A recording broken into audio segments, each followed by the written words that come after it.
thank you. That introduction, there's a few things I can say. Been there, done that. All right, I mean, we've been in Nova Scotia, we've done Montreal, we've done some of the other, some of the other provinces.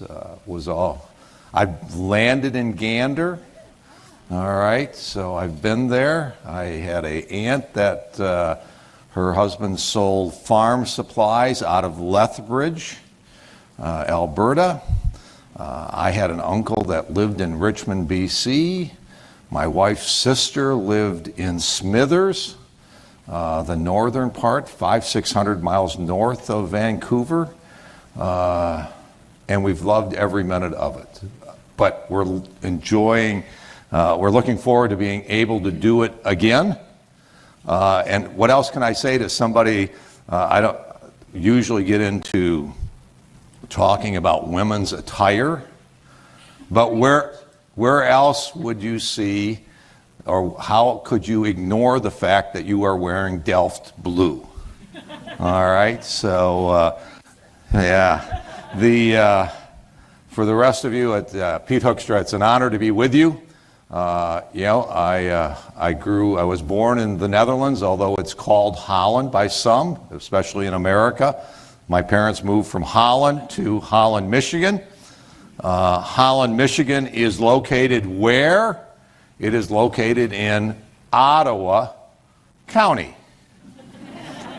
And so, their son took the bold initiative, and it's not literally true, but it's figuratively. When Diane and I came back from the Netherlands, we moved from Ottawa County, and we moved 10 miles south, which put us into a different county in Michigan. But, I'm a marketing guy. We take figurative, license. So I can say my parents went from Holland to Holland. I went from Ottawa to Ottawa. And we are glad to be here. In getting ready for today, one of the questions that people said, well, there's uncertainty in those types of things, and there is. Won't deny that for a minute. But then someone said, is America open for business? And it's like, excuse me, have you not been watching? America is open for business, and as the B7, a group that leads the world, we anticipate and hope that you are all open for business as well, and that when we are all open for business, it's a better and it's a safer world. Okay, we can lead the world in a number of initiatives. We have strong cooperation. America is open to doing business. We're open to doing business with you, our friends, and as you can see, that in the last week, the president's also indicated we're open for business in the Middle East. Okay, I think I woke up on. I've been in politics for a while, but what we are seeing today, we have never experienced anything like this in American politics. Okay, the president, one of his primary priorities was, we're going to secure the border. 60 days later, it's secure. 99% of illegal crossings across our southern border have ended. I wake up on Monday morning, and there's a whole lot of stuff that's been happening in between, securing the border and those types of things. But, you wake up on Monday morning, and what do you have Monday morning? We've got an agreement with China. Oh, that's good. Chalk this week down. We got a major accomplishment this week. And so, well, no, Pete, we're not done yet. We did something on pharmaceutical prices.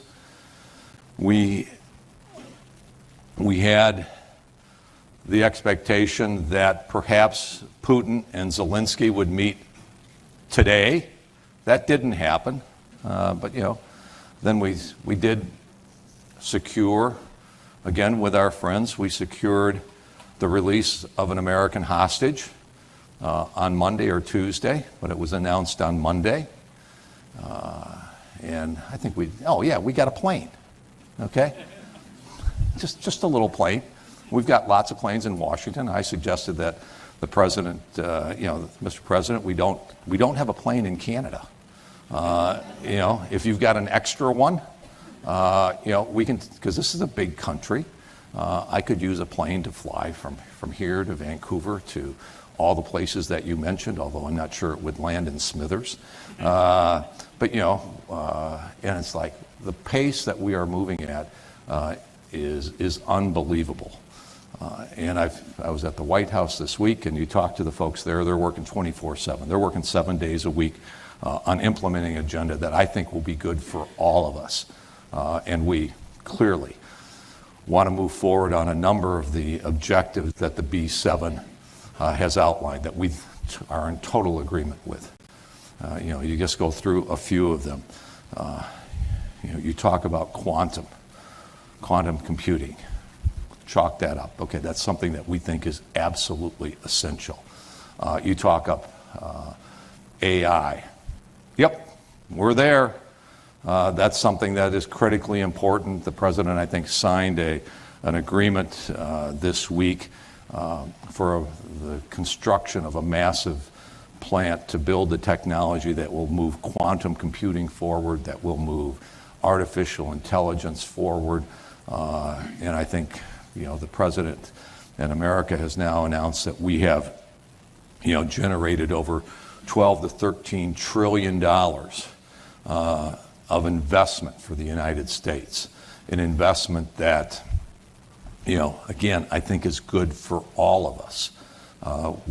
After World War II, and my parents were liberated by Canadians and those types of things. And when I go back to the Netherlands, there's a tremendous, and across Europe, there's a tremendous amount of appreciation for what the Canadians did, for what the Americans did, for what the other allies did, and not only helping to win the war, but then sticking around to rebuild Europe. I go back, my parents left in '56, and you say, because you go back to Europe now, and it's a thriving economy. I asked, how's business in Europe? And to one of the folks on your next panel, they said, oh, it's great, good. Nothing better that could be happening is that we are all prospering, and we're prospering on we're prospering because on so many of the goals and objectives that we have outlined, there's a lot of synergy and agreement to that. One of the other goals is critical minerals. Absolutely. Okay, the president has signed some agreements around the world in terms of making sure that that we all have a global supply chain. That means that we cannot be held hostage on critical minerals for the kinds of, somebody says, oh, it's nice, you need those. We're not going to ship them to you anymore. It's kind of like, that's okay. We've got a secure supply chain that builds on the strengths of each and every one of us around the room today and some of our other allies. Okay, we need to work that together. We have done things that we believe are absolutely essential to making sure that some of these goals and objectives are met. The president and the United States of America, again, working with many of you, believe that not only do we need to be energy independent, but we need to be energy dominant in the world, because so many of these new technologies are energy independent. It is going to stretch our ability to expand our energy supplies to make sure that we can power the technology change that is right at our fingertips. And when we do that, we will all be so much more effective, and we will all bring more prosperity to our people in our countries, the people that your prime minister has said he works for. How did he describe them the other day? The owners, okay? Really, they are the owners of Canada, the people that we work for. They are the owners of America. it's a great way to describe the people that we work for. And you had a meeting today talking about trust and the concern about so many people in our countries no longer have trust in the institutions or trust in government, and I lived with that in politics for a long time. But as we, as a business community and as governments, deliver more prosperity, we deliver more benefits to our owners. I like that. I'm just going to steal it from Carney, okay? I like that. But, you know, guess what? We will build trust with our owners. It's just like some of you, maybe many of you, are affiliated with publicly held companies. Sometimes I've invested wisely. Sometimes I've invested not so wisely.